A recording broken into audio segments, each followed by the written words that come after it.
চিন্তা আছে নাকি?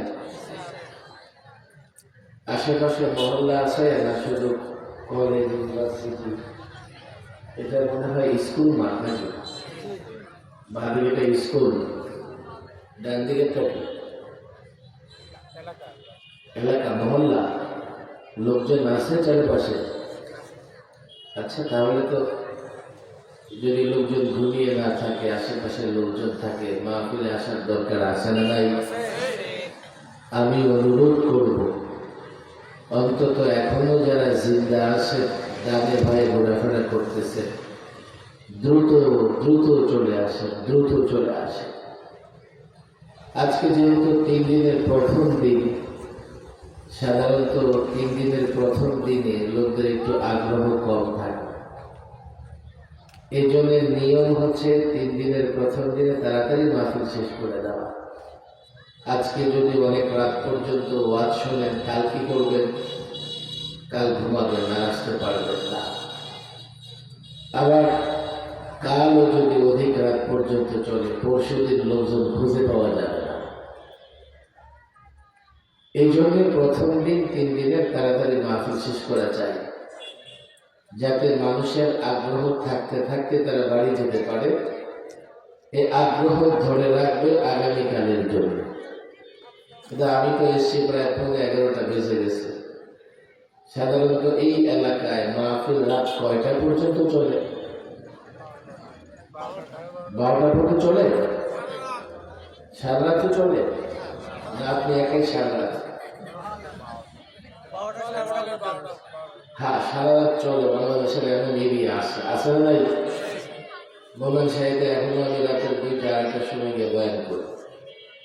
ঢাকায় খাবার দাবার খেয়ে আরাম করে রাতের খাবার খেয়ে রওনা হলে মোমেন সাহিদে গিয়ে প্রোগ্রাম করা হয়। কিন্তু আমাদের কুমিল্লা এলাকায় আমার দেখা গেছে 11টা 11:30টার পরে প্রোগ্রাম থাকে না। খুলনা এলাকার হিসাব নিকাশ আমার জানা নাই। খুলনায় খুব বেশি একটা মাহফিলে এসছি এমন না। আর এখন ঠিক পদ্মা সেতু হয়ে ভাঙ্গা হয়ে খুব দ্রুত খুলনা আসা যায়। একটা সময় খুলনা আসা এত সহজ ছিল না। আর যখন সহজ হয়েছে তখন তো আমি কঠিন অবস্থায় ছিলাম। গতবারে এই সময় আমি লম্বা সময় সরকারি মেহমানখানা থেকে মুক্ত হয়ে বের হয়ে আসি। গতবারও আসছিলাম সম্ভবত একটা প্রোগ্রামে, শহরে আমি আসছিলাম, দারুল উলুমের প্রোগ্রামটা। দারুল উলুম মাদ্রাসা খুলনা শহরে আছে না নাই? এবার মাহফিলের উদ্দেশ্যে আমার মনে হয় এটা প্রথম আসা। আরেকটা প্রোগ্রামে আসলেও সেটা ভিন্ন একটা উদ্দেশ্যে আসা হয়েছে। এই এলাকায় খুব বেশি একটা যাতায়াত আমার নাই। এখন হয়তো বা একটু যাতায়াত বাড়বে, কেননা এখন আর আগের মতো কষ্ট হয় না। ঢাকা থেকে 3 ঘন্টায় খুলনা চলে আসা যায়। আজকেও যে আমি আসলাম 3 ঘন্টায়। আমার টার্গেট ছিল 10টায় এসে পৌঁছাবো, 10টার আগে এসে পৌঁছে গেছে। আপনাদের এই যাতায়াত ব্যবস্থা ঢাকার সঙ্গে বেশ ভালো। যতটুকু যানজট আছে ঢাকার ভেতরে, ঢাকা থেকে বের হতে পারলে আর কোথাও দাঁড়াতে হয় না, একটানা চলে আসা যায়। যাই হোক, আমি অনেক সময় আপনাদের খুব কষ্ট দিব এমন না। আপনাদের উপস্থিতি বলছে যে আজকে তাড়াতাড়ি মাহফিল শেষ করে দেন, কাল আবার আসবেন। এই সংগঠনের সঙ্গে কতজন যুবক আছে বলেন? 150, 180 জন যুবক কই সংগঠনে? সব ডিউটি ক্লোজ করো।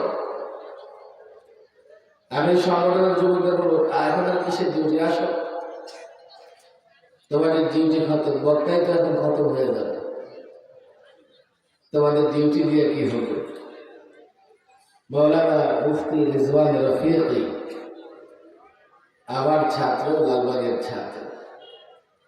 রিজওয়ান রফিকি আমাকে বললেন, হুজুর এখানে সংখ্যাটা কত বলছে মনে নেই, কিন্তু বুঝলাম যে অনেক যুবকেরা মিলে একটা সংগঠন করেছে, তারা একটা মাহফিল করে। আমি ভাবলাম যুবকদের যেখানে ঐক্যবদ্ধ প্ল্যাটফর্ম আছে, যেখানে যুবকেরা একসঙ্গে কাজ করে, আমাদের সেখানে যাওয়া উচিত, যাতে যুবকেরা হিম্মত না হারায়, সাহস না হারায়। আমার যুব সমাজ যদি ঠিক থাকে, দেশ ইসলাম ইমানের উপরে কোনো বাতিল শক্তি আঘাত হানতে পারবে না। এখন যুবকদের তোমাদের কোনো ডিউটি নাই। আমি মাইকে পরিষ্কার বলতেছি, যুবকদের দ্রুত আসো, আসছে তো তোমাদের সঙ্গে কথা বলবো। এই সংগঠনের 180 জন যুবক যদি ইসলামের জন্য তৈরি হয়ে যায়, তাহলে এমন কোন শক্তি নাই ইসলামের অগ্রযাত্রাকে ব্যাহত করতে পারবে, ঠেকাতে পারবে। যুবকরাই সমাজের প্রাণ, আর এই যুবকদের চরিত্র ধ্বংস করবার জন্যই যত ধরনের ষড়যন্ত্র হচ্ছে। আমরা যদি এই যুবকদেরকে হেফাজত করতে পারি, সংরক্ষণ করতে পারি, আমাদের সমাজও ঠিকঠাক মতো চলবে, রাষ্ট্রটাও ঠিকঠাক মতো চলবে। এই জন্য আমি এই যুব সংগঠনের প্রত্যেকটা যুবককে বলবো, এখন আর তোমাদের কোনো ডিউটি নাই। মাইকের আওয়াজ যখন যাচ্ছে, আশেপাশে মেলা আছে নাকি? মেলা নেই তো? মাশাআল্লাহ, তো লোকজন আসলে আজকে ঠান্ডা বেশি নাকি? আসো আসো বসো।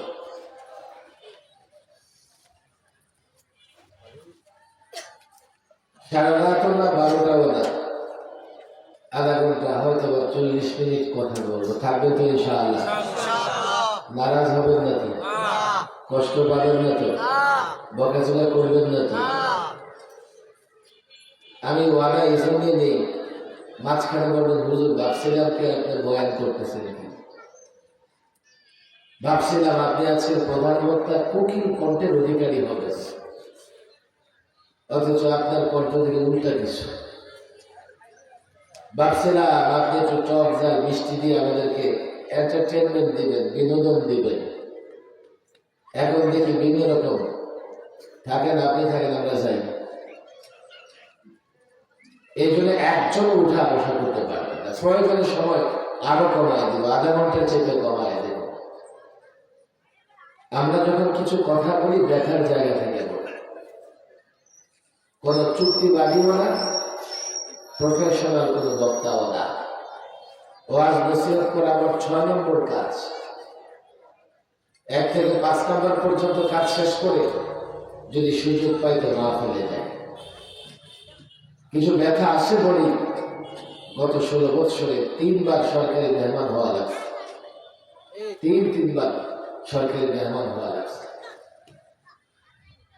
এই যে এই ত্যাগ এবং কুরবানি, আমরা চাইলেও টুকটাক এদিক সেদিক করে, উল্টা পাল্টা বলে রাজকীয় জীবনযাপন করতে পারতাম, কিন্তু এই দেশের মানুষের ইমান হেফাজতের জন্য, এই যুবকদের ইমান, বিশ্বাস, আকীদা হেফাজত করবার জন্য আমাদেরকে রিস্ক নিতে হয়েছে, আমাদেরকে জালিমের মোকাবেলায় বারবার দাঁড়াতে হয়েছে। এই জন্য আমি একটা কথা প্রায় বলি, এই যুবকদের এই জন্য ডেকে নিয়ে আসছি। আমি ওয়াজ শোনার আগে তোমাদের সঙ্গে আমাদের একটা সমঝোতা হওয়া দরকার। যতদিন পর্যন্ত বাংলাদেশের আলেমদের সঙ্গে এই যুবকদের, সাধারণ মানুষের সমঝোতা না হবে, আলেমরা বলবে একটা, যুবকরা করবে আরেকটা। 16 বছরে 3 বার মেহমানখানায় গেছি, আগামীতেও যদি যুবক দেখে আমার কোনো কথা তার বিরুদ্ধে যাচ্ছে, আমার কোনো কথা তার নেতা কিংবা দলের বিরুদ্ধে যাচ্ছে, আবার এই যুবক আবার 16 বছর 20 বছরের জন্য আমার বন্দী করতে দ্বিধা করবে না।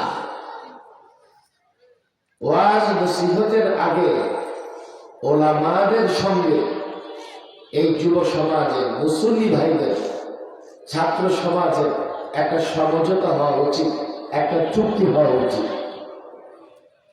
তাহলে আলেমরা তাদের কথাগুলো বলতে পারবে, আর আপনারাও আলেমদের কথা মেনে হেদায়েতের পথে চলতে পারবেন।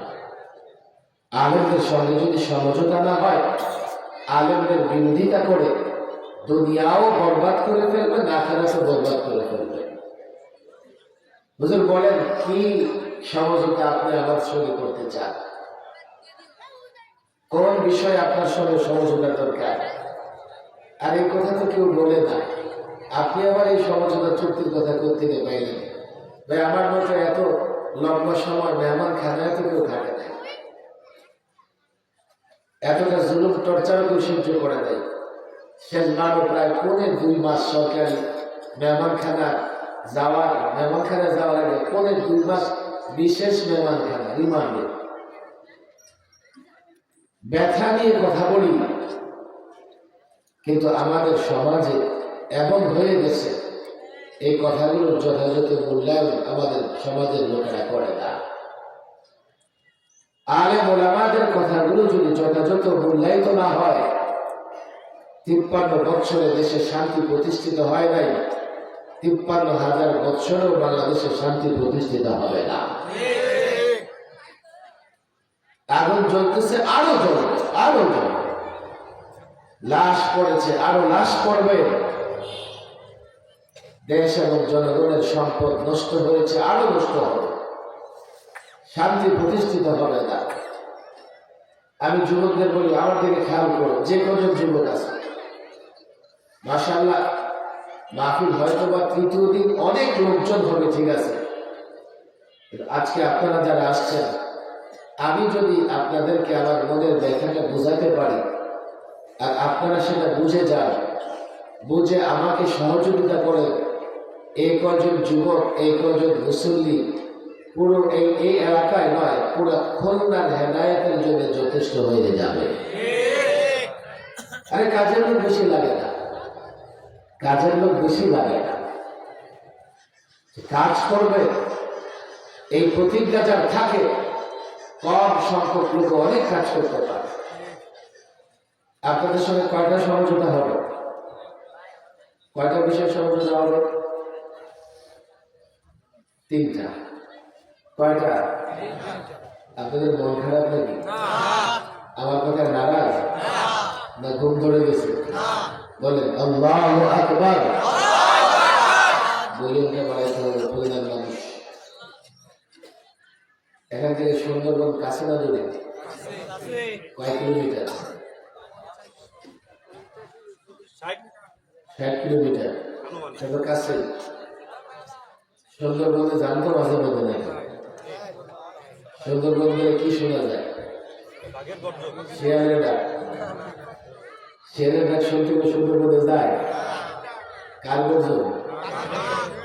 সুন্দরবনে যারা, সুন্দরবনের আশেপাশে যারা থাকে, তারা শিয়ালের গর্জন দেবে না বাঘের গর্জন দেবে? বাঘের গর্জন তো আসতে হয়, মিনমিন করে। বলিও বাড়ায় বাঘের মতো গর্জন দিতে পারবো তো ইনশাআল্লাহ। আল্লাহু আকবার। 2-4 দিনের কণ্ঠে আসলে বাঘের গর্জন আছে। কিছু ঠিক ওদিকে আলাদা দেখেন মেল বসেছে, আমার দিকে 100 দিকে সামনে সামনে, ওই পিছনে 3-4টা মাথা, এক লোকে ধরে মাথা লাগাই দিলে বাড়ি চট করতে বলবো সামনে সামনে। বলে এত শীত দেখে বলতে পারছে। আসো আসো সামনে আসো আসো। মাশাআল্লাহ, ওরা এতক্ষণ বুঝে নেই যে ওদেরকে বলতেছিলাম। মাশাআল্লাহ, এবার কোনো কথা আলাদা কোনো কথা বলবো, শুধু আমি কথা বলবো আপনাদের সঙ্গে।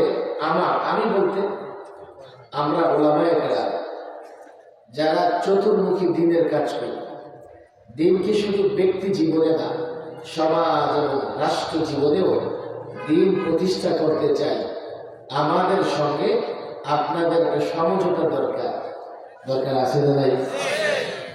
তাহলে আমি বলবো আপনার জন্য আপনি আমার মাথায় বাড়ি দেবেন না, বুঝি আমি যা বলছি আপনি বুঝে আসছেন, এই জন্য মাথায় বাড়ি দেবেন।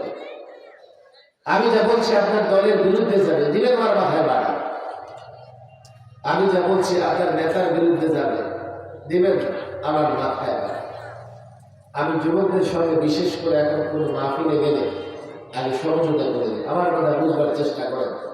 1 নম্বর সমঝোতার বিষয়, আমি, আপনি, আমরা, আপনারা সবাই দুনিয়া এবং আখিরাতের কল্যাণ চাই। কথা ঠিক না বেঠিক? খুলনার মানুষ কিন্তু বিশুদ্ধ কথা বলে, তাই না? খুলনা অঞ্চলের মানুষ আগে আমার ছাত্র জীবনে, আমরা কুমিল্লার মানুষ একটু প্রচলিত ভাষা ব্যবহার করি,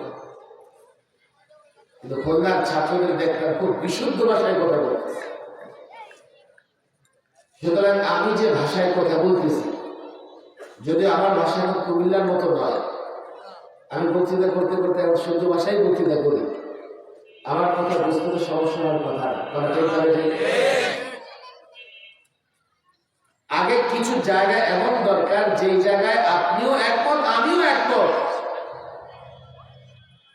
তাহলে পরবর্তী কথাগুলো আমার আপনার গ্রহণ করা সহজ হবে। প্রথম বিষয়, আমি, আপনি, আমরা, আপনারা সবাই দুনিয়ারও কল্যাণ চাই, আখিরাতেরও কল্যাণ চাই। কথা ঠিক না বেঠিক?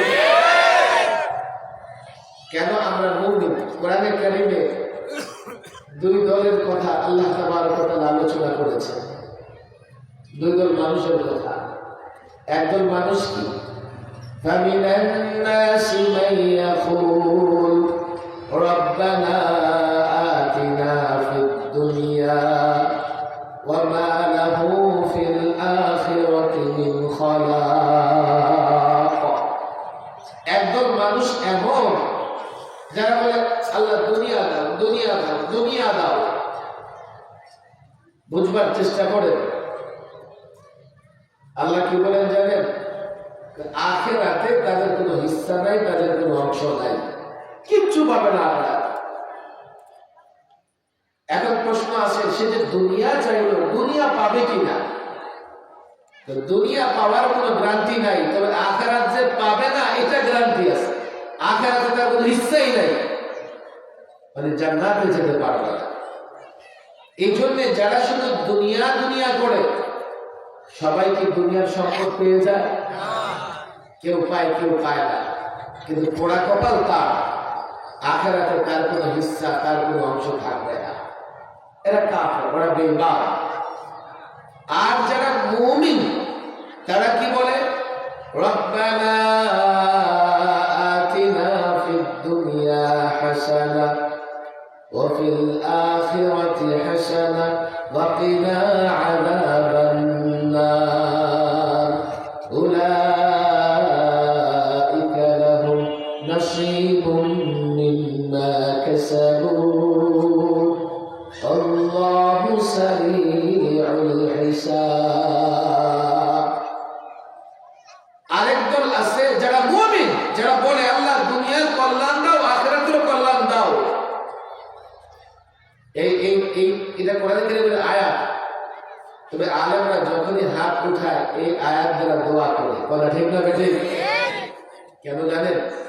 রাসূল সাল্লাল্লাহু আলাইহি সাল্লাম যখনই দোয়া করতেন, রব্বানা আতিনা ফিদ দুনিয়া হাসানা ওয়া ফিল আখিরাতি হাসানা ওয়া কিনা আযাবান নার, এই আয়াত দিয়ে দোয়া করতেন।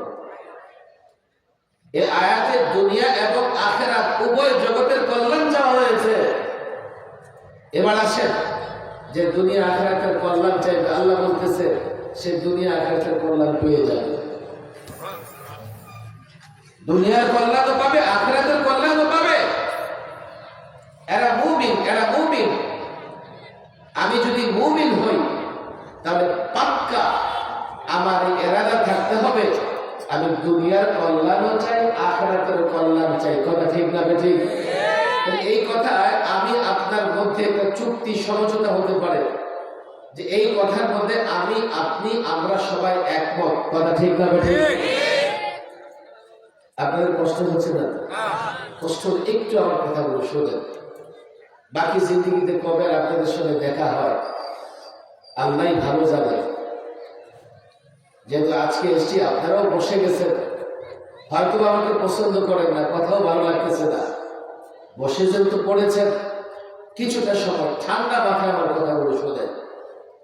গত 16 বছরে আমি ব্যক্তিগতভাবে এতটা টর্চার সহ্য করেছি, প্রতিষ্ঠান হারিয়েছি, সম্পদ হারিয়েছি, জুলুম সহ্য করেছি। বলবেন আপনি তো খারাপ মানুষ, এগুলো তো আপনি সহ্য করতেই হবে। একটা শব্দ বের করতে পারে নাই আইন শৃঙ্খলা বাহিনী। আমার যে শব্দটা সামনে রেখে আমার বিরুদ্ধে কোনো অভিযোগ আনতে পারে। 11 মামলায় 2.5 মাস আমি রিমান্ডে ছিলাম। মামলা তো 47টা, রিমান্ড মঞ্জুর করেছে 11 মামলায়। 2 মাস আমাকে ওরা জিজ্ঞাসাবাদ করেছে। আমি তখন বলেছি, একটা শব্দ দেখাও যে শব্দ উচ্চারণ করে আমি অন্যায় করেছি। একটা শব্দ বের করো যে শব্দ উচ্চারণ করে আমি কারো ক্ষতি করেছি। আরে মানুষের উপর আঘাত তো দূরের কথা, মাসি মশা মেরেছে এমন একটা প্রমাণ দেখাও তো আগে, তারপর বন্দি করে রাখো। এমন কোন প্রমাণ দেখাতে পারে নাই। তারপর কেন জুলুমের শিকার হয়েছে? শুধু এ কারণেই আমরা মানুষকে দুনিয়া এবং আখিরাত উভয় জগতের কল্যাণের কথা বলি, অথচ আমরা এই কথায় সবাই একমত। আমরা যদি এই কথায় সবাই একমত হয়ে থাকি, তো দুনিয়া আখিরাতের কল্যাণের জন্য কোনো আলেম কথা বললে সে অপরাধী না সে কল্যাণকামী?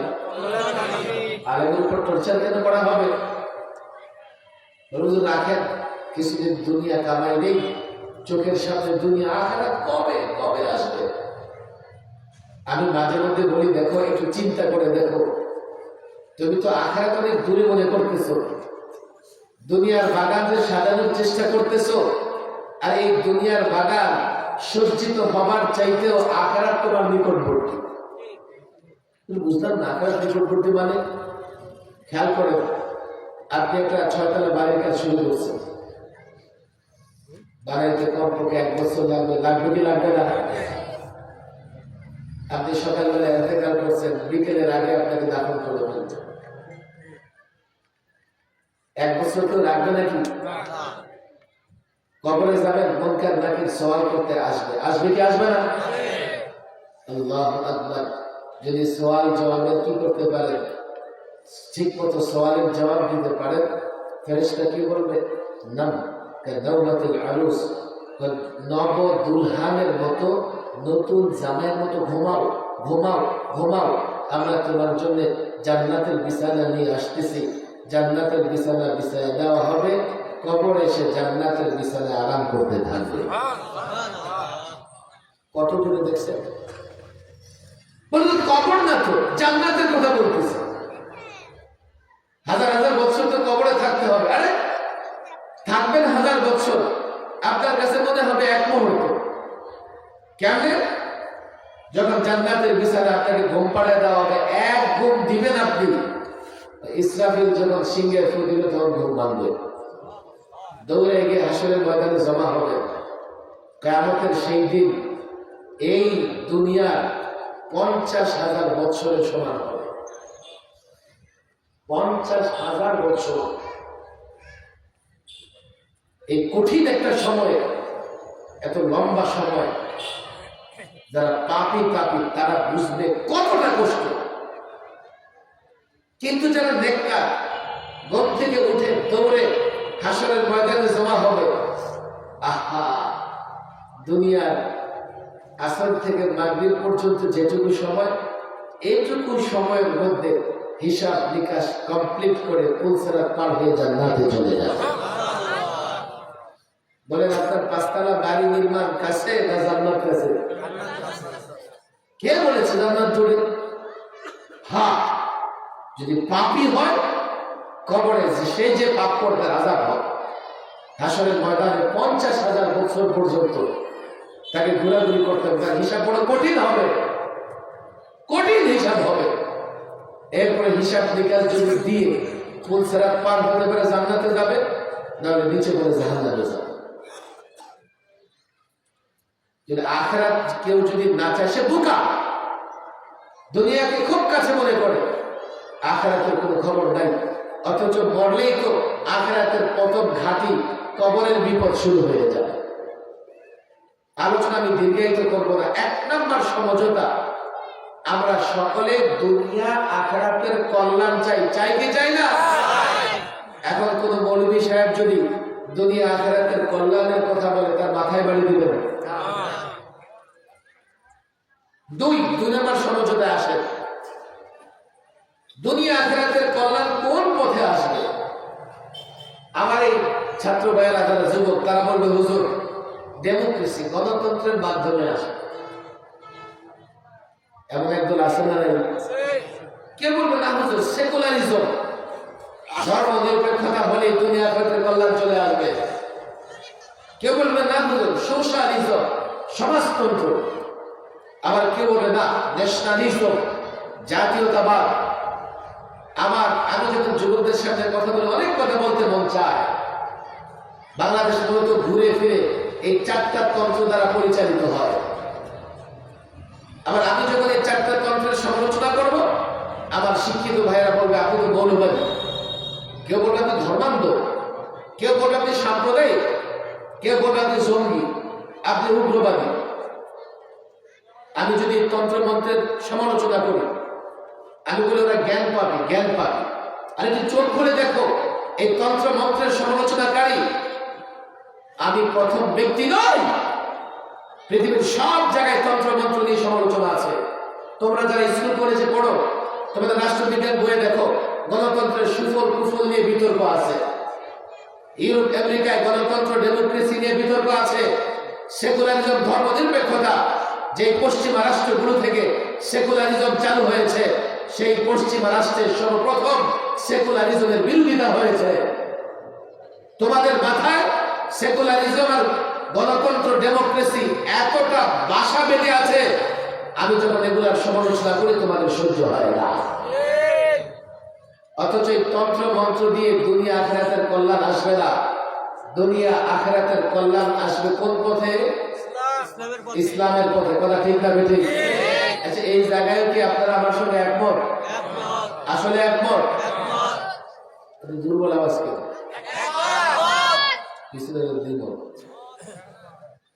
মন খুব বেশি খারাপ আপনাদের কাছে? ঢাকার অবস্থা জানেন তো? ঢাকার অবস্থা জানেন আপনারা? হ্যাঁ হ্যাঁ, কি জানেন? খুলনা মহানগর কেটে দেওয়া উচিত।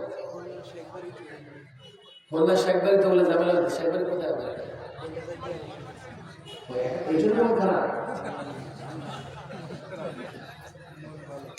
দেখেন ভাই, আলেমরা আসলে প্রতিহিংসা কিংবা প্রতিশোধ করার হয় না। কিন্তু একটা কথা আছে না, যেমন কর্ম তুমি যা করছো তাই আমি কি করবো ভাই? আমি না মাফ করে দিলাম, কিন্তু যাকে যদি মাফ না করে তো তোমার তো রক্ষা নেই। আমাদের দোষ, অনেক টর্চার করেছে, আমরা প্রতিশোধ করে না। এদের জাতি সবাই তো আমাদের মৌলবীদের মতো খোলা দিন না। ওরা বলবে যে ইট মারলে পাটখেল খাওয়া লাগবে, একটা মাছের সুযোগ পেয়েছে 10টা মেরে দেবে।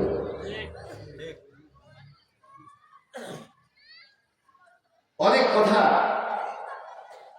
আমি আজকে কথা লম্বা করবো না। আমার মনে ভালো না, ঢাকার অবস্থা অনেক খারাপ। বলে খারাপ কিছু ভালো তো মনটা খুশি লাগতেছে। খুশি লাগার অনেক বিষয় আছে। আমাদের ক্ষুদ্র বাংলাদেশটাকে নিয়ে অনেক চিন্তাও করা হয়, কারণ চতুর্দিক থেকে অনেক সাম্রাজ্যবাদী শক্তি বাংলাদেশে হা করে আছে, কখন এই দেশটাকে গিলে খাবে। আর আপনাদের এখানে কাছাকাছি তো কষাই নদী আছে না নাই? 24 ঘন্টা বাংলাদেশের দিকে তাকালে তার লালা পড়ে। বাংলাদেশের সম্পদ, বাংলাদেশের মানুষ, এগুলো সে লুটপাট করে খাইতে চাও জানতে। 2 নম্বর বিষয়, দুনিয়ার কল্যাণ আখিরাতের কল্যাণ আসবে ইসলামের পথে। কথা ঠিক না ঠিক? কারা কারা একমত আছে? কোথায় সবাই একমত? ঠিক আছে ঠিক আছে। 3 নম্বর কোথায় যাই? 3 নম্বর কথা, যদি দুনিয়া আখিরাতের কল্যাণ ইসলামের পথে হয়, আলেমরা নির্ভয়ে দ্বিধাহীন চিত্তে বাধাহীন ইসলামের কথা বলবে না? বলবে না? এই কথা আপনারা একমত? দেখেন, বুঝে শুনে কিন্তু করে উল্টা পাল্টা করা যাবে না। খুলনার মানুষ দুনিয়া আখিরাতের কল্যাণ চাই কি চাই না? আর সেটা কোন পথে? সেই ইসলামের কথা আলেমরা, সেই ইসলামের কথা নির্ভয়ে দ্বিধাহীন চিত্তে ভালো করে বুঝবেন, বাধাহীন ভাবে বলবে না বলবে না? না ইমাম সাহেব যদি বলে ইমাম সাহেব আপনি বাড়াবাড়ি করতেছেন, চাকরি দাও, এমন আছে না নাই? ইমাম সাহেবকে বলে দেবেন, ইমাম সাহেব ইসলামের যত কথা আছে কোরআন সুন্নাহ অনুযায়ী আপনি বলবেন, আমার বিরুদ্ধে যাক আর দলের বিরুদ্ধে যাক আপনাকে বাধা দেওয়া হবে না। তাহলে এই যে আমার সঙ্গে সমঝোতা করছেন, ওয়াদা করতেছেন, ওয়াদা ঠিক থাকলো, না হলে ওয়াদা ভঙ্গকারী হবে। কথা ঠিক না বের? বুঝবার চেষ্টা করেন রে ভাই। বলে হুজুর আপনি তো রাজনীতি করেন, রাজনীতি খারাপ জিনিস, তুমি কেন করো? কথা কোরআনে তো রাজনীতি নেই। আচ্ছা তো তুমি মুসলমান না? হ্যাঁ মুসলমান। তাহলে কোরআনে কোনো কিছু না থাকলে তুমি সেটা কেমনে করো? এই অংশে রাজনীতি করে। রাজনীতি বলতে ইসলাম তো কমপ্লিট কোড অফ লাইফ। ইসলামের ব্যক্তি জীবনের প্রত্যেকটা সমস্যার সমাধান আছে না নাই? সামাজিক জীবনের সমস্যাগুলোর সমাধান আছে না নাই? রাজনৈতিক জীবনের সমস্যাগুলোর সমাধান আছে না নাই? আলেম ইমাম সাহেব যদি মিম্বরে বসে বা মাহফিলের মঞ্চে বসে রাজনৈতিক সমস্যাগুলোর সমাধান কোরআন সুন্নাহ থেকে দেয়, তাকে বাধা দেওয়া যাবে না। বলে যে না কোরআনে রাজনীতি নেই, তাহলে মুসলমান কেন রাজনীতি করে? রাসূল সাল্লাল্লাহু আলাইহি সাল্লাম রাষ্ট্র চালিয়েছেন, চালান নাই? হযরত আবু বকর, হযরত ওমর, হযরত উসমান, হযরত আলী, হযরত মুআবিয়া রাদিয়াল্লাহু তাআলা আনহু, হযরত ওমর ইবনে আব্দুল আজিজ, উমাইয়ারা প্রায় 100 বছর গোটা পৃথিবীর উপর রাজত্ব করেছে। আব্বাসীয়রা করেছে, ওসমানীয়রা করেছে, মোগলরা করেছে। মুসলমানরা 1000 বছর গোটা পৃথিবী শাসন করেছে। কোরআনে যদি রাজনীতি না থাকে, সাহাবায়ে কেরাম থেকে শুরু করে যুগে যুগে আল্লাহ ওয়ালা বুজুর্গরা কিভাবে রাজনীতি করেছে? কে বলেছে তোমাকে রাজনীতি? আমি প্রায় বলি এই গাফিল আসা যুবকেরা তোমরা রাজনীতি করবা। বলুন রাজনীতি হলো নোংরা জিনিস, আমি জানি নোংরা জিনিস। তোমার মতো ভদ্র যুবকেরা যদি রাজনীতি না করো, ওই নোংরা যুবকেরা রাজনীতি করে চেয়ারে বসে থাকবে। তোমার যখন চারিত্রিক সনদ লাগবে, সার্টিফিকেট লাগবে, এমন ব্যক্তির কাছে যাবে যার নিজেরই চরিত্রের বালাই নাই। তোমার যখন জন্ম সনদ লাগবে, এমন ব্যক্তির কাছে যাবে যার নিজেরই জন্মের ঠিক ঠিকানা নাই। ভদ্র মানুষ, নামাজি মানুষ, দেখবা গাঞ্জাখোরের পিছনে গিয়ে বসে আছো। গত 16 বছরে এমন একজন এমপি ছিল কক্সবাজারের, ইয়াবা ব্যবসা করত। বিবারের এক এমপি নিয়মিত গাঞ্জা খাইত। আর ফেন্সিডিল খোর, গাঞ্জাখোর মেম্বার চেয়ারম্যানের তো অভাব নাই। কথা ঠিক না? তুই ভদ্র যুবক কি করবা? গাঞ্জাখোর ইয়াবাখোরের পাশে গিয়ে নত জানু হয়ে থাকবা। তুমি রাজনীতি করো না করো, রাজনীতি তোমাকে ছাড়বে না। কেন? রাষ্ট্র রাজনীতি দ্বারা পরিচালিত হয়। রাজনীতিবিদরা যদি ট্রাফিক আইন করে দেয়, সেটাও তোমাকে মানতে হবে। রাজনীতিবিদরা যদি ট্যাক্স বাড়িয়ে দেয়, সেটা তোমাকে দিতে হবে। ফি বাড়িয়ে দেয়, তেলের দাম বাড়িয়ে দেয়, কাস্টমস কর বাড়িয়ে দেয়, সব তোমার মানতে হবে। তুমি রাজনীতি করো না করো, রাজনীতি তোমাকে ছাড়বে না। যারা এই কথা বলে কোরআন সুন্নাহ রাজনীতি নাই, ওরা তোমাদের উপর নোংরা রাজনীতি চাপিয়ে দিয়ে রাজত্ব করতে চায়। সমঝোতা কয়টা? মনে থাকবে তো? বলেন কয়টা? এখন কোন আলেম দেখেন, আপনি কিন্তু বলছেন ইসলামের কথা আলেমরা নির্ভয়ে বলবে, বলতে পারেন দরকার কি? জামানা যেহেতু খারাপ হয়ে গেছে, আপনি একটু থাকেন না হুজুর আমাদের মতো, এই গন্ডগোলে জড়ানোর দরকার কি? এমন মুসল্লিরা আছে যারা আমাদেরকে পরামর্শ দেয়, আছে না নাই? হয়তো 10 মিনিট আমার কথা শুনবেন, এরপর আমি আপনাদের জবরদস্তি বলবো না। আমাদের অনেক হিতাকাঙ্ক্ষী মুসল্লি আমাদের মহাব্বত করে, বলে হুজুর এই বিষয় নিয়ে যেহেতু ঝামেলা হইতেছে, দরকার কি বলা, ওদেরকে বাড়াবাড়ি করতে দেয়। আমি তখন আমার মুসল্লিরা বুঝাইতে পারি নাই আমি কেন এই কথাগুলো বলি, কেন আমাকে এই কথাগুলো বলতে হয়। আলেমের অনেক মর্যাদা আছে। আলেমকে বলা হয়েছে ওয়ারাসাতুল আম্বিয়া, সমস্ত আম্বিয়াদের উত্তরাধিকারী কে? আলেমকে বলা হয়েছে নায়েবে নবী। ভালো করে শোনেন, বনি ইসরাইলে গ্রামে গ্রামে নবী এসেছে, নবুয়তের দরজা বন্ধ। এখন গ্রামে গ্রামে নায়েবে নবী আল্লাহ আলেম তৈরি করে দিচ্ছেন। কথা ঠিক না? লাউলা ইয়ানহাহুমুর রাব্বানিয়ুনা ওয়াল আহবার আন কাওলিহিমুল ইসমা ওয়া আকলিহিমুস সাদ লাবিসা মা কানু ইয়াসনাউন। আয়াতের উপর তাফসীর গেলে ঠিকই ফজর হয়ে যাবে, আয়াতের আলোচনায় গেলে অনেক রাত হবে। এতটুকু বুঝেন, হযরত আব্দুল্লাহ ইবনে আব্বাস বলেন এই আয়াতে আলেমদের জন্য সবচাইতে কঠোর শব্দ ব্যবহার করা হয়েছে, কঠোর বার্তা দেওয়া হয়েছে আলেমদেরকে। কোন আলেমদেরকে?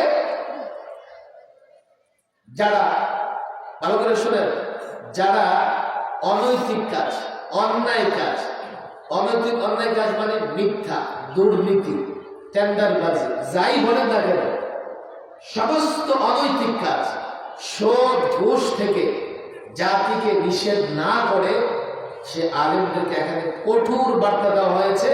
সে আলেমদের সমালোচনা এই আয়াতে করা হয়েছে। করেছেন কে? খালি মজাতে দেখলেন, সাজা দেখলেন না। এত মর্যাদা আলেমের। এক হাদিসের বর্ণনা এসছে, দেখেন কিয়ামতে তো হিসাব নিকাশ হবে, আলেমের হিসাব নিকাশ পাবলিকের সামনে হবে না। আল্লাহ বলবেন বান্দারে তোরে আলেম দিছিলাম, মানুষের মাঝে তোর মর্যাদা দিছি, আমি আজকে কিয়ামতের ময়দানে মানুষের মাঝখানে তোরে ছোট করবো না। আলাদা একটা জায়গায় আলেমের হিসাব নিকাশ হবে। আল্লাহু আকবার। এবং আল্লাহ তাবারক ওয়া তাআলা আলেমদের সাথে সবচাইতে সহজ হিসাব নিকাশের মামলা পেশ করবেন, ব্যবহার করবেন। আলেম, এত মর্যাদা আলেমের। সে আলেমকে কঠোর বার্তা দেওয়া হয়েছে। কেন? তুমি যদি এই লোকদেরকে দুর্নীতি, অনৈতিক কাজ, সুদ, ঘুষ, হারাম থেকে নিষেধ না করো, তুমি বড় মন্দ কাজ করেছো, মন্দ কাজ করেছো। অনেকে বলে কিন্তু ওরটা ওরে করতে দেন, ওর কপাল ওই খাবে, আপনি নীরব থাকেন। আপনার কষ্ট হচ্ছে? একটা হাদিস শোনাবো নাকি? রাসূল সাল্লাল্লাহু আলাইহি ওয়াসাল্লাম উদাহরণ দিয়ে বুঝাইছেন উম্মতদেরকে। আমাদের এখানে খুলনা থেকে ঢাকায় লঞ্চ এখন যায় নাকি? আগে খুলনা থেকে ঢাকায় লঞ্চ যাইত না? সাতক্ষীরা থেকে যাইতো, মংলা থেকে। আপনার এখানে ট্রলার আছে না, নদীতে চলে? দোতলা ট্রলার তো আছে। আচ্ছা, এই যে ট্রলার বা লঞ্চ, সেখানে কোনো যাত্রী পানি উঠাইতে হলে কি করে? উপরে গিয়া বালতি ফালায় টেনে টেনে পানি উঠায়। এমন একটা লঞ্চের যাত্রীরা চলতেছে, ওই লঞ্চের নিচতলায় যারা থাকে তারা কি করতেছে? পানির প্রয়োজনে বালতি নিয়ে উপরে যাইতেছে, পানি উঠাইয়া আবার নিচে আসতেছে। উপরে যারা থাকে ওরা নানা নিয়ে বারবার আসো, কষ্ট হয় না? কেন বারবার আসো, ডিস্টার্ব কেন করতেছো? নিচের লোকেরা বলতেছে, হায় হায় হায়, এই লোকেরা আমাদের এতটা অবহেলা করে, অথচ পানি তো আমাদের কাছে, একটু ছিদ্র করলে তো অটোমেটিক পানি উঠবে। কথা ঠিক না বেঠে? নিচের লোকেরা সরা পরামর্শকেরা একটা ছিদ্র করছে, উপরের লোকেরা মনে করতেছে যা মরলে তোমরা কর। ছিদ্র করে লঞ্চ ডুববে কি ডুববে না? তখন যদি মরে, নিচের লোকেরা মরবে না উপরের লোকেরা মরবে? সব মরবে। সমাজে যখন অন্যায় হয়, অন্যায়ের কারণে যদি গজব আসে, হাজী সাহেব, গাজী সাহেব সে গজব থেকে বাঁচতে পারে না। বুঝে আসে না, আল্লাহ আমারে কেন মারবে? এই মেয়ে শোনেন, শোনেন, আমাদের মাঝে মধ্যে আপনারা তো ঘূর্ণিঝড়ের সঙ্গে পরিচয় আছে, আছে না নাই? যখন ঝড় তুফান আসে শুধু কলা গাছ পড়ে না, মাঝে মধ্যে বট গাছও পড়ে, আম গাছও পড়ে, পড়ে কি পড়ে না? অথচ সবচেয়ে দুর্বল কলা গাছ। কলা গাছ কোনো করার দরকার ছিল? ঝড় তুফান আসলে কলা গাছও পড়ে, বট গাছও পড়ে। আল্লাহর গজব আসলে ওই মন্দ লোকেরাও গজবে নিপতিত হয়, হাজী সাহেব, গাজী সাহেবও গজব থেকে বাঁচতে পারে না। হাজী সাহেব, গাজী সাহেবের অপরাধ কি? তার অপরাধ হচ্ছে অন্যায় দেখে চুপচাপ থাকা। কথা ঠিক দাঁড়ো ঠিক? আপনি আমার মুসল্লি হয়ে আমাকে পরামর্শ দিতে পারেন, হুজুর দরকার কি, আপনি চুপচাপ থাকেন, ইমামতি করেন, মসজিদে যান। আজকে আমার দেশের প্রশাসনের লোকেরা যখন তাদেরকে বলা হয় কেন টর্চার করেন, বলে উপরের নির্দেশ, আলেমের আছে উপরের নির্দেশ আছে। আমি তো পরিষ্কার বলি, সে আলেম বন্ধ হবে, সে আলেম সমালোচনার অধিকারী হবে আল্লাহর নির্দেশ অমান্য করে। অর্থাৎ লোকদেরকে সৎ কাজের প্রতি আহ্বান করতে হবে, অন্যায় থেকে বারণ করতে হবে। আমরা বাধ্য আলেম আমরা যারা আমরা বাধ্য, আমাদের মনে রাখতে হবে আল্লাহ আমাদের বাধ্য করেছেন। এজন্যই তো জেলে ঢুকাও, হক কথা বলা ছাড়তে পারি না, রিমান্ডে রাখো, হক কথা বলা ছাড়তে পারি না। এই যুবকেরা ওয়াদাবদ্ধ হয়েছে, আমাদের মাথায় আঘাত করবে, হক কথা বলা ছাড়তে পারবো না। আজকে সমঝোতা করেছো তোমরা, এরপরে যদি আলেম হক কথা বলে, সত্য কথা বলে, আলেমের বিরোধিতা করো, তোমার দুনিয়াও বরবাদ, আখিরাতও বরবাদ। সমঝোতাগুলো মনে রাখো। খুলনার যুবকেরা বলবে, হুজুর আপনাদের ভিতরে তো ঝামেলা আছে, ঝামেলাওয়ালা মৌলবী আছে না নাই? দরবারি আর সরকারি মৌলবী আছে না নাই? আচ্ছা ভাই, ঝামেলা আছে মানলাম। ডাক্তারদের ভিতরে ঝামেলা আছে না নাই? ডাক্তাররা যে কি কয়, কষাই ডাক্তার আছে না নাই? আচ্ছা, এখন কষাই ডাক্তার আছে, আপনি কি করবেন জানেন? কাল যখন অসুস্থ হয়েছে তখন সিদ্ধান্ত নিয়ে যাবেন ইঞ্জিনিয়ারের কাছে। ওই ইঞ্জিনিয়ার সাহেব ডাক্তার সব কষাই হয়ে গেছে, ডাক্তারদের উপর ভরসা নাই, আপনার কাছে আসছি, চিকিৎসা করে দেন। ইঞ্জিনিয়ার বলবে, আসো আসো, রড সিমেন্ট বালি নিয়ে আসো, একটু আস্তে লাগা দেয়। ওরা ঠিক না? ইঞ্জিনিয়ার সাহেবদের একটা গুণ আছে, ওদের একটা কথা বলা হয় কি, বাস বাস। আরে বাস মার্কে ইঞ্জিনিয়ার আছে না ভাই? এখন আপনি বাড়ি বানাবেন, দৌড়ে আসছেন মৌলবী সাহেবের কাছে, হুজুর আপনার খুব ভালো লাগে, আপনার উপর খুব বিশ্বাস আছে, একটা বাড়ি বানাবো, একটা বাড়ি বানাই দেন। এই মৌলবী সাহেব যদি আপনারা কি করে, দয়া মায়া করে বাড়ি বানায় দেয়, ইট নষ্ট হবে, সিমেন্ট নষ্ট হবে, বালু নষ্ট হবে, ছাদ ভেঙে আপনার মাথাটাও নষ্ট হবে। এরপরে ঠিক না ঠিক? আলেম ওলামাদের মধ্যে বন্ধ থাকলেই আপনি আলেম ছেড়ে ডাক্তার ইঞ্জিনিয়ারের কাছে ইসলামের সমাধান জানতে যেতে পারবে। আর কে বলেছে সব আলেম খারাপ হয়ে যাবে? একজন আলেম পছন্দ হলে আরেকজন আলেমের কাছে যাও। একটা কথা মনে রাখবেন, আর তো কোনো নবী আসবে না, কিয়ামত পর্যন্ত দ্বীনের পতাকা আলেমরা উত্তোলন করে রাখবে। আমি তো বলি 99.99% আলেমরা নিঃসন্দেহে হকের উপরে, দু চারজন হতে পারে মন্দ, কেন আলেমরা হকের উপরে থাকবে? এ আলেমদের জিম্মাদারি কিয়ামত পর্যন্ত দিন হেফাজতের। আলেম যদি সব হক থেকে বিচ্ছুত হয়ে যায়, দিন হেফাজতের কোনো ব্যবস্থা থাকবে না। কথা ঠিক না? বেঠে নৈরাশ হবেন না। আমি যুবকদের বলি, দেখো আমরা বাধ্য হক কথা বলতে, আর তোমাদের সঙ্গে সমঝোতা এই জন্যই করেছি, কাল আমার বিরোধিতা করবার আগে একটু চিন্তা করবা, দলের টানে নেতার টানে আমার মাথায় আঘাত করবার আগে একটু চিন্তা করবা, আলেম সেটা দুনিয়া আখিরাতের কল্যাণের জন্য বলছে কিনা, আলেম ইসলামের জন্য বলছে কিনা, আলেম এ কথা বলতে বাধ্য কিনা, এটা জানো, এটা বুঝবার চেষ্টা করো।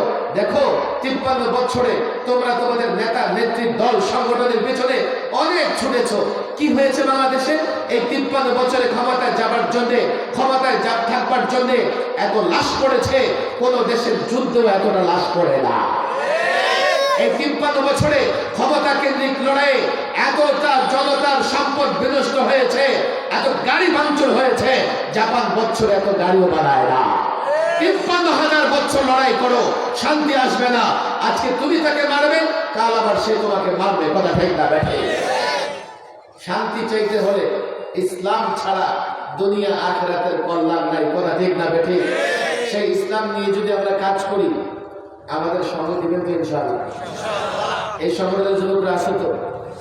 একটা প্রোগ্রামের জন্য এই যে 250 কিলোমিটার জীবনে 500 কিলোমিটার সফর, উত্তপ্ত বাংলাদেশে সফরের একটাই, আমি তোমাদের সহযোগিতা চাই। দেখো হযরত হাফিজ হুজুর রাহিমাহুল্লাহ 32 বছর আগে তওবার ডাক দিয়েছিলেন।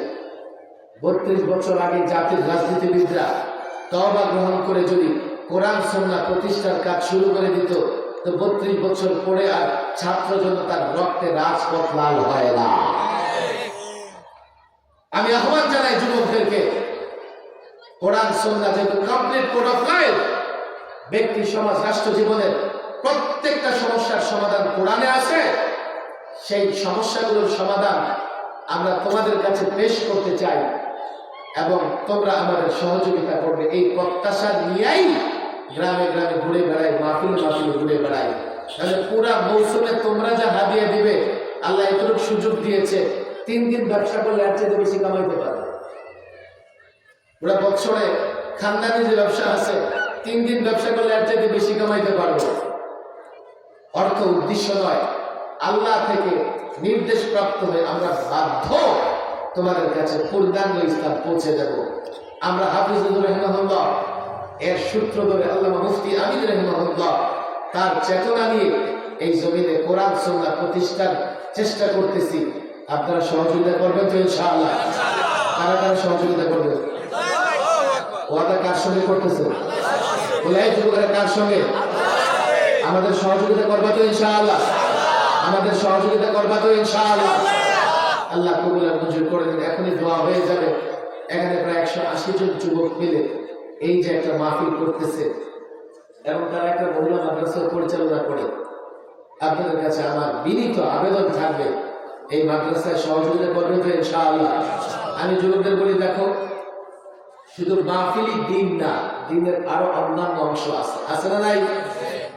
তোমরা আত্মমানবতার সেবায় কাজ করো, সামাজিক অনেক কাজ করো, দিনেরও যত ধরনের কাজ আছে তোমরা করবা, আলেমদের সঙ্গে পরামর্শ করে করবা। আমি শুনেছি মুফতি রিজওয়ান রফিকি সেই সংগঠনের সাথে ওতপ্রোতভাবে জড়িত আছেন। অন্তত আমি তোমাদের বলবো, তার পরামর্শ নিয়ে তোমরা কাজ করবা। 180 জন যুবক যদি আলেমদের পরামর্শ নিয়ে কাজ করে, দেখো তোমাদের সহযোগিতার অভাব হবে না, লোকবলের অভাব হবে না, টাকা পয়সার অভাব হবে না। তোমরা শুধু শৃঙ্খলার সাথে এই কাজ করবা, আলেমদের সাথে সম্পর্ক রাখবা, মাদ্রাসা চালাবা স্বচ্ছভাবে। মাদ্রাসার হিসাব বিকাশ থেকে শুরু করে প্রত্যেকটা কাজ হবে আয়নার মতো জলজলে স্বচ্ছ স্বচ্ছ। মাদ্রাসা চলবে আমাদের পরামর্শে। আজকাল মহিলা মাদ্রাসায় নানা রকমের ফিতনাও আছে, ঝামেলা আছে। কারণ শয়তান তো আমাদেরকে ধোঁকা দিতেই থাকে। কি করে নারী পুরুষের নানা রকমের ঝামেলা বাঁধাবে। এই দেখেন না, 11 বছরের মেয়েটাও পালাই গেছে, অথচ 18 বছর আগে বিয়ে দেওয়া যায় না। 18 বছর আগে বিয়ে দিলে আমার দেশের আইন দেখেন বাবারে ধরে জেলে নিয়ে যায়, আর 11 বছরের মেয়ে পালাই গেছে, কোনো শাস্তি নেই। অনেক ফিতনা আছে। মহিলা মাদ্রাসার পরিচালনার ক্ষেত্রে অনেক সতর্ক থাকা লাগে। সতর্কভাবে তোমরা প্রতিষ্ঠান চালাবে আর আপনারা তাদেরকে সহযোগিতা করবেন। আল্লাহ আমাদের তৌফিক দান করুন। সঙ্গে দূর চুরি পড়ে, দোয়া না করে কবুল করে, দূর চুরি করে।